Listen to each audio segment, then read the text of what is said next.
Welcome to the Wake Up Dad Show. This is episode number 8. I remember walking through the door tired from a full day and handed a kid and just playing the role of the dad. I'm still really not knowing what I was doing exactly, but underlying all that was complete fear. Wake up, Dad! Are you confused and overwhelmed about your role in all the craziness that is being a dad? Are you struggling to create the life you hope for? Are you looking for other dads to share your struggles and your triumphs? Or do you just need help waking up in the morning? Join your host, Dr. Scott Vatcher, as he explores the amazing and sometimes crazy world of being a dad. This is the Wake Up Dad Show. Hello and welcome to the Wake Up Dad Show. On the show with me today, I've got one of my great friends. His name is Dr. Evan Hill. He's now 39. He built a startup chiropractic business at the age of 26 with his future wife fresh out of chiropractic school in midtown Toronto. He pursued this business success for 10 years before retiring at age 36 as a result of replacing his income with residual income streams through network marketing and real estate. His main pursuit has always been to create freedom, be in excellent health, live on purpose, and have strong, meaningful relationships with his family and friends. While working as a young dad as a chiropractor, he struggled in silence constantly as he sacrificed all of those core values to make ends meet. Having retired from chiropractic, his focus is now on his relationship with his wife and 3 kids, aged 7, 9, and 5, and the team of thousands he has built who are on a similar journey to health, freedom, and meaningful purpose and relationships. So, Dr. Evan, welcome to the show. Wow. Thanks, Scott. Thank you so much for having me. I'm excited to be here, and thanks for putting this together. This is great. No worries at all. How about you get us started by, we gave you a bit of an intro there. It always sounds good when you hear it like that, doesn't it? So tell it. Well, there are certain parts that I could feel. I felt a few of those parts. So I was like, ouch. Yeah. Yeah, life is interesting that way, isn't it? So to get us started, besides sort of the background story, tell us a little bit about your story of becoming the dad that you are today. Sure. So I'm going to start back just a little history about where I came from. I had my parents divorced at a young age, and I lost my dad at 17. When I was 17, and one of the things that kind of shaped my decision making when it came to creating my future, deciding on my career, was that my dad was the only dad who worked 4 days instead of 5, and all the other dads in town, they were working 5 days a week, and so it was really a lifestyle decision for me. It looked like he was well respected in the community. It just seemed like a good thing to do. So that's what I pursued. And one of my underlying dreams in my life was to have a family with 3 kids. And so I really wanted to be a dad that had a close family, 3 kids, and that was like my dream. And so went through the schooling, university, chiropractic college, met my future wife there. And as Scott said, we started our journey together, creating our startup chiropractic business in midtown Toronto. And we did that for, it was really like 3 years of just pure grind. And that's where I learned a lot of lessons. One of them is that I was going to be trading time for dollars for the rest of my life. I realized that when I took vacations, my practice went down. I realized that if I wanted to make more, I was going to have to work harder and smarter. And so that went on until from 26 years old till 29. And it was at 29 where kind of a gift fell on my lap, which is the connection to network marketing that Scott spoke of. But at that point, I was really, I was just doing better health, and that really gave me an up level in my health, my energy. I felt extremely focused, on the system. And then I made 2 radical changes in my life at age 30. So 1 year later, after really getting things on track health-wise, we were doing very well with our practice. We decided we were going to have kids. And we had, and that was one decision. The second one is I went vegan. And so it didn't work for me. The vegan aspect. I thought you meant the kids aspect. 18 months of. Yeah. It's a good thing I clarified that. And we had the 2 kids 18 months apart, and it was fine with the one, because Cheyenne could handle the one, no problem. But when we had the second one, she was overwhelmed. And so I really had to up my game as a partner, and to be there and support her. And I remember walking through the door tired from a full day and handed a kid, and just playing the role of the dad, still really not knowing what I was doing exactly, but really underlying all that was complete fear of failing as a dad, as a husband. We had just moved to an expensive area in Toronto, and we loved it. And the last thing I wanted was to, have to come home and tell Cheyenne that we have to move. So I had an extreme level of stress and fear going on. Not to mention, I wasn't nourishing my body properly. The vegan diet was just not working. I was losing a tremendous amount of weight. I got down to 126 pounds, if you can believe it. And my immune system started to fail me. And twice I was hospitalized with life-threatening illnesses, which, like, literally medicine had to save my life. And I fought through those, bounced back, and thanks to the universe just lining things up for me and some angels being there for me. But in that, I remember at this time my son was about 1.5 years, so he was my second, and I remember sitting in my car, hands on the steering wheel, about to pull out again, go to work, and I just couldn't do it. And I was like, wow, like, I just realized, like, I can't do this anymore. It's just so many things weren't working in my life. And at that point, I made a decision. I'm like, I'm not doing this anymore. I had to find a way to free myself up. I was really committed to being healthy. I was committed to being a dad that wasn't going to die young. I was committed to being there, being the dad that knew his kids well, that was part of their lives, part of their families, and with their grandchildren, or with my grandchildren, I should say. And so, I really had to make a decision on what vehicle I was going to choose. And, real estate had been good for us, renting real estate.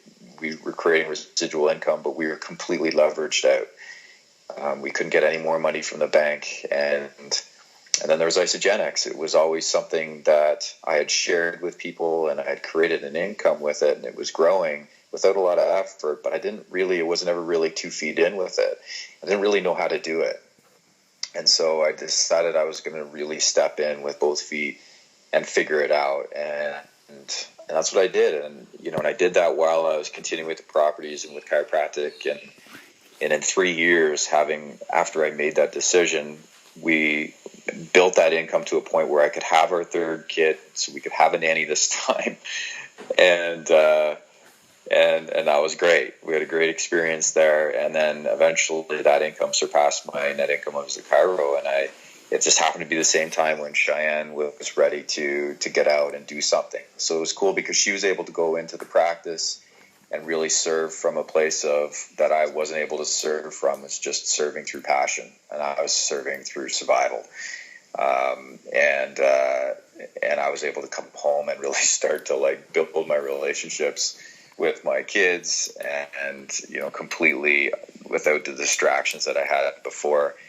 And I was able to pour into myself and really heal myself. I really committed to the nutrition through Isogenics and the healthy eating, and really got disciplined around that.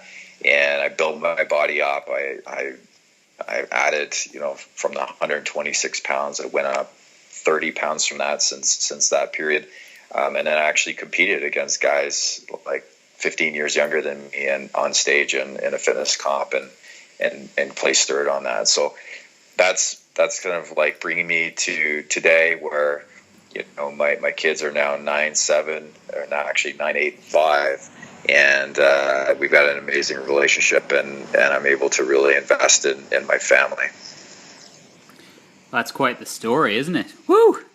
Wow. Yeah. I mean, I want to circle back a little bit because I think it's a really, really important. I mean, there's a number of important points in there, though. But in that place where you said, I just can't do this anymore, and then with the transition, just so listeners understand as well.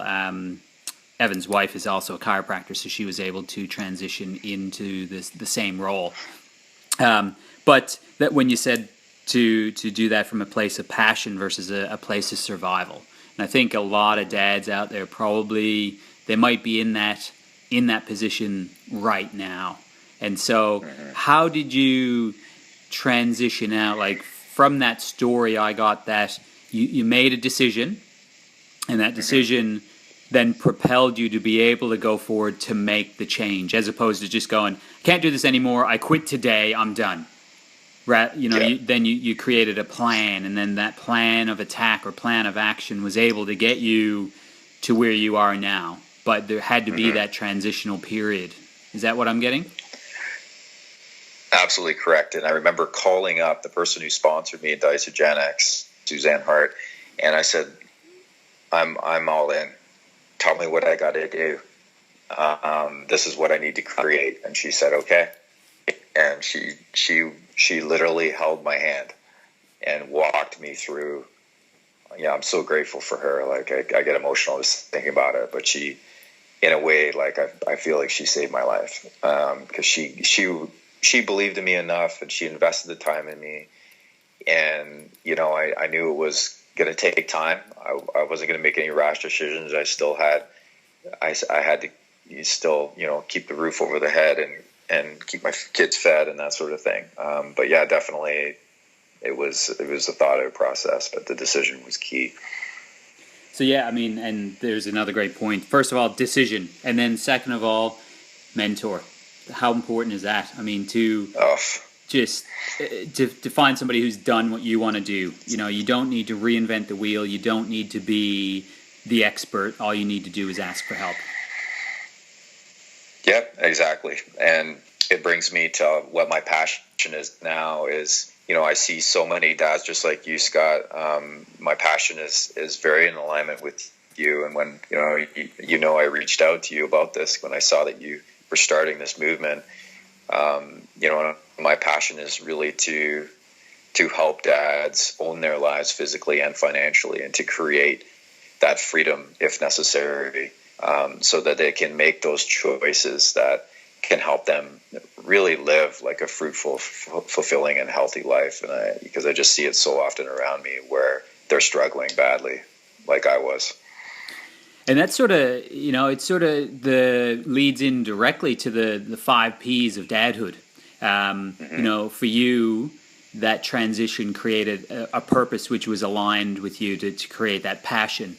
It created power because, to go from a life-threatening illness to third in a fitness comp within, a relatively short period of time, to be able to provide for your family in a better way, and then be around as a parent more, which, when all that happens, typically passion, the reason why a lot of that gets lost is because the other 4 are lost. So, I mean, that really sort of sets the stage for all of them, which is just a brilliant story. So, this show is dedicated to those dads who do want more, the ones that have fallen asleep. And I think, you're a prime example of having fallen asleep. And sometimes that slumber takes not days or weeks, but months and years to happen. And, you become unconscious about where you're at. And when that happens, you lose who you are as a dad, as a lover, as a person. And so those 5 Ps, I'm just going to review those for the audience at this stage. First one is purpose, and that's the reason why you're here and what you want to leave behind, or your legacy. Next one is power, which is reaching optimal health through fitness, nutrition, etc. Next one, of course, is parenting, being the best version of yourself for your kids and your partner. Providing is taking care of your family and being a role model. And passion in your relationships in your life. With those 5 P's, which one, we've sort of touched on it, but which one do you want to sort of dig a little bit deeper into to discuss with our listeners, something that you had as far as a struggle, something that either in the past or presently struggling with that you want to share to help dads out? Yeah, I think that one of the things that the biggest thing I think is health. I really believe that when my health, well, it's really hard to say actually, Scott, but I think one of the questions that I had coming into this was, what would be like a tidbit of wisdom. And I think, if I was to answer that question first, maybe circle back to the one that's popping out the most, because I don't know if I'm really clear on it, is that dads really focus on pouring into themselves and to be taking inventory. And what I mean by that is to be living life, like we talk about, people have often heard of filling up your cup. Yep. And my philosophy of life really now is to fill up my cup such that I can give from my overflow and not give from an empty cup like I was before, where I had nothing left. And I think that the cup fills up with those P's, like the power and the passion, the purpose, the providing and the parenting. I feel all those things help that cup literally be overflowing. But it's the daily habits that I think are critical. So, like taking care of myself and being disciplined around taking care of myself and making sure that I was continuing to grow and to pour into myself. Be specific about what I'm saying. I mean, one of the things that really shifted for me was when I became really disciplined around my nutrition and my sleep habits. And every single morning I did something called 20-20-20, which is a habit that literally completely changed my life. And I learned this from Robin Sharma. Basically what it is every single day, he prefers between the times of 5 a.m. and 8 a.m. doing the 20-20-20 habit. And that's 20 minutes of vigorous exercise, 20 minutes of personal growth reading, and 20 minutes of visualizing or reviewing where it is you want to go in your life. So maybe it's a written thing that you have, or visualizing it in your mind where you're going, whatever it may be, but and even meditating on it, where it is that you want to go in your life. And that was something that I realized and discovered over the past year. But I would say if I had that prior to, I think that I don't think I would have struggled the same. I think it would have been a different journey for me, of a lot more. I don't think I would have gone quite down. I don't think I would have gone down that far, because that was a pretty low place in my life. Like I literally felt like I could feel myself dying, and so I just feel like there's just angels in place that helped me get back up. But now I still have challenges.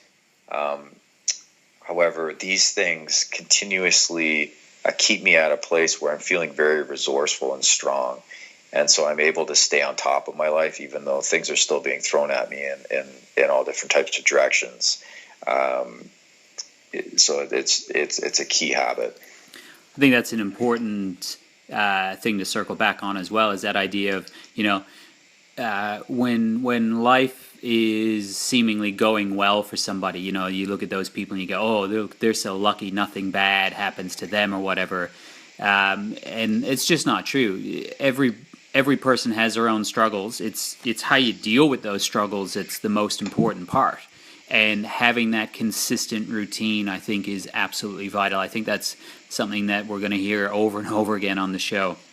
And Robin Sharma, I'll put him in the show notes, guys. And I just want to put out there as well is like this 20-20-20 routine is absolutely fantastic. But I know some dads out there instantly are going, yeah, right, an hour. There's no way that's going to happen, and then just completely forget about it. But just do if that's the case, start out with a 5-5-5, right? Start out with a 3-3-3. 9 minutes a day. If you can't find that in your day, then you're just not willing to work for it, in my personal opinion. If you can't find 9 minutes, and then you can work your way up from that. Because in reality, we can all find an hour in the day if we're truly wanting it and desiring more out of our lives and are willing to do what it takes to get it. But if that just sounds too overwhelming to start, just start short, hey? Would you agree? Oh, absolutely. Like, I think a lot of it is just making the decision first that,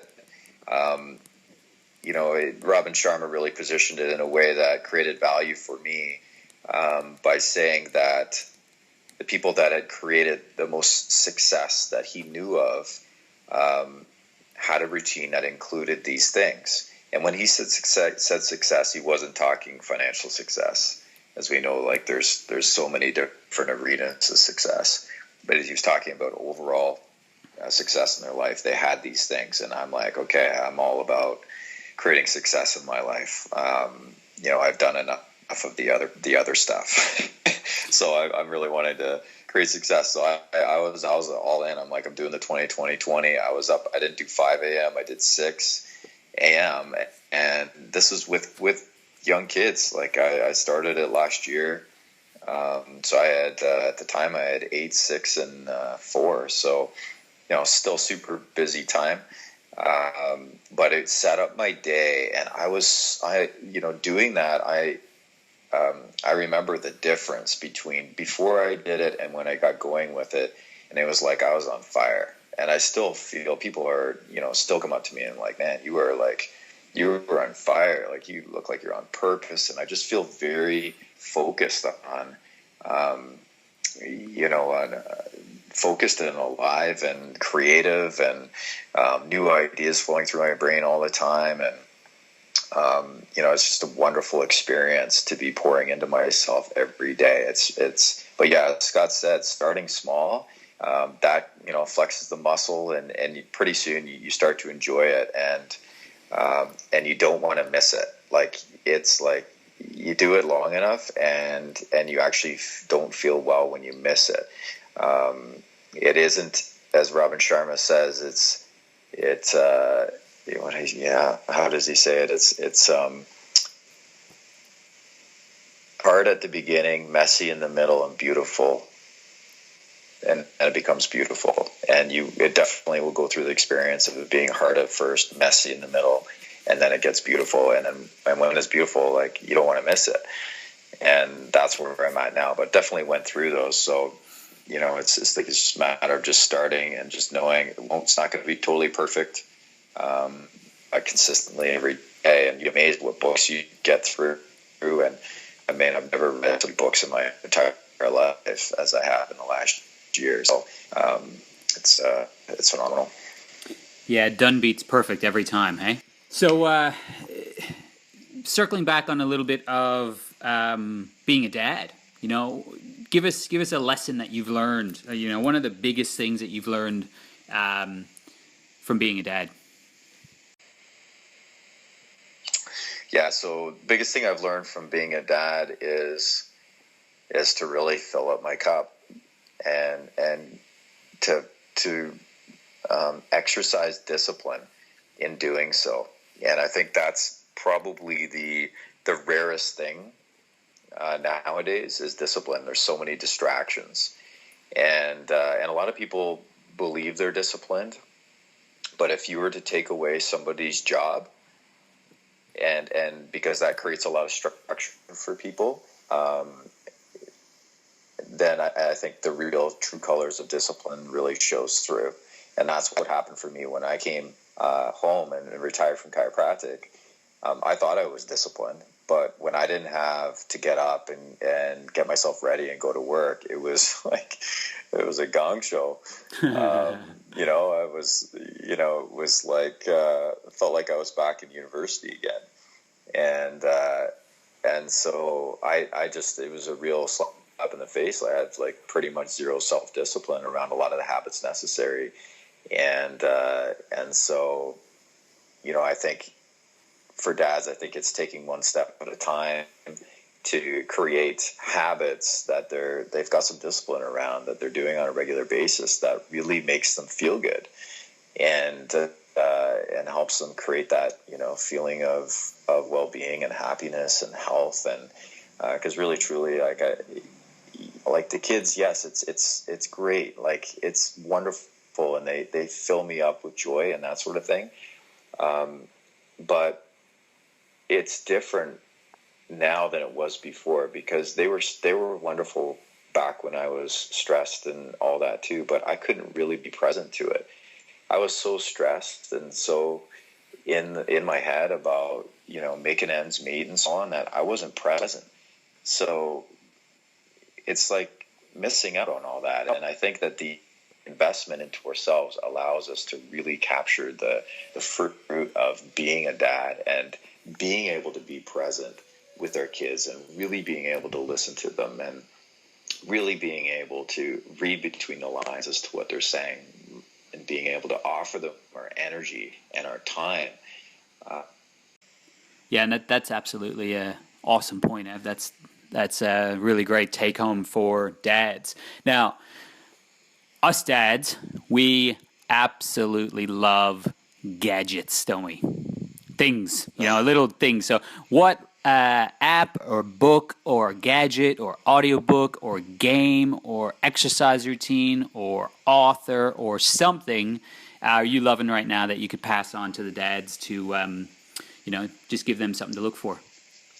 Okay, so yeah, I think the 2020, Googling that, Robin Sharma, is the best thing I could pass on to the dads out there, and also the Isogenics. I believe that's a game changer. It impacted all of my P's, my purpose, passion, power, providing, and parenting, and learning about that, and being open to the possibility of that being a vehicle that could be used to create what it is you're looking for in your life. So you've started something up called a Global Dad Movement, haven't you? Yes, I did. Yes.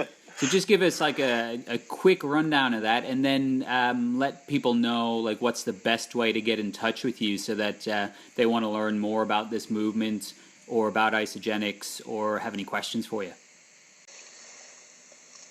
Yeah, thanks, Scott. So the Global Dad Movement is really a movement about igniting all dads and future dads to own their lives physically and financially, and to help them create freedom and a lasting legacy for their family. So it really comes from my journey. It's my passion to really help dads and meet them where they're at, and help them move forward just like I was helped. And something that's really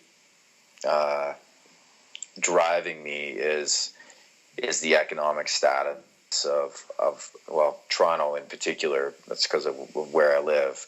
But I really believe that as parents, because of the way things are changing economically, it's so important to think a generation ahead, and to really create something that can help our kids, so they can get started. Like for me, I really want to be able to provide for my kids in a way that they can really pursue their interests and their dreams, rather than just pursuing a job that pays well. And so that's part of it, as well as really thinking about the future generations and creating multi-generational wealth, so we can impact our lineage. Yeah, that's awesome. So how can people get in touch with you? So Instagram, it's Global Dad Movement. Facebook, you can check me out, friend me at Evan Thomas Hill. And I also have a Global Dad Movement page. So any of those is great. Oh, fantastic. Thanks again, Evan, for coming on the show. You dropped some real knowledge bombs there. I think the listeners will get heaps out of that. So thanks again for that awesome discussion. Guys, check out the website, www.thewakeupdadshow.com. Go to iTunes, give us a rating so we can reach more dads. And if you have any questions for me, my email is drscott@thewakeupdadshow.com. Do you want to know more about the Wake Up Dad movement? Go to www.thewakeupdadshow.com to download any and all past issues of the show, claim your free gift, or to directly ask Dr. Scott any questions you have. Continue the conversation on the Facebook group Wake Up Dad. Share this podcast with other dads on iTunes or Google Play. Make sure to subscribe to the show and give us a rating so we can reach more dads. And dads, one last thing. Wake up!